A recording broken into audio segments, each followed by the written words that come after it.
سڵاتان لێبێت پوختەیڤارتان پێشکەش دەکەم. لەگەڵ سەردانەکەی نووری مالکی بۆ شاری هەولێر ئەنجومەنی شورای حیزبی داوا بڕیاریدا مالکی بۆ پۆستی سەرۆکوەزیرانی داهاتووی عێراق کاندید بکەن. حیزبی داوا لە ڕاگەیەندراوێکدا نووسیویەتی نووری مالکی شارەزایەکی باشی هەیە و توانای سەرکردایەتیکردنی وڵاتی لە قۆناغێکی هەستیاندا هەیە. عێراقیش پێویستی بە حکومڕانیەکی ژیرانە و هاوسەنگی سیاسی هەیە.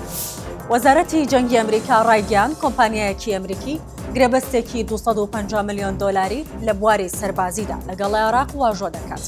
گرێبەستەکە خزمەتگوزاری پاڵپشتی پرۆگرامی فڕۆکەی F-16 ئەمریکی دەگرێتەوە لە بنکەی ئاسمانی شەهید عەلی فلێح لە عێراق.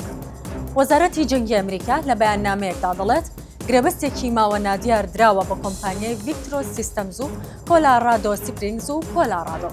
پێشبینیش دەکرێت لە 24 ئەیلولی ساڵی 2026دا گرێبەستەکە تەواو ببێت کە گرێبەستی فرۆشتنی کەرەستەی سەربازی بە عێراق لەخۆ دەگرێت.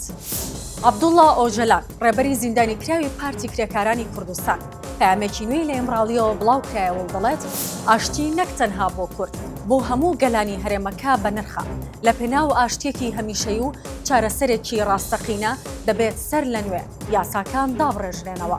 ئۆجەلان پەیامەکەی بۆ کۆنفرانسی شێوەدانی هاوبەش بە ژیان ناردۆ و دەڵێ دەتوانرێت شەڕ و پەراوێزخستن و نادادی تێپەڕێنرێت بۆ ئاشتێکی هەمیشەی و چارەسەرێکی ڕاستەقینە دەبێت سەر لە نوێ یاساکان دابڕێژرێنەوە و سیاسەتی دیموکراتیک بنیاد بنرێت و کۆتایی بە ڕەفتاری میزاجیانە بهێنرێت.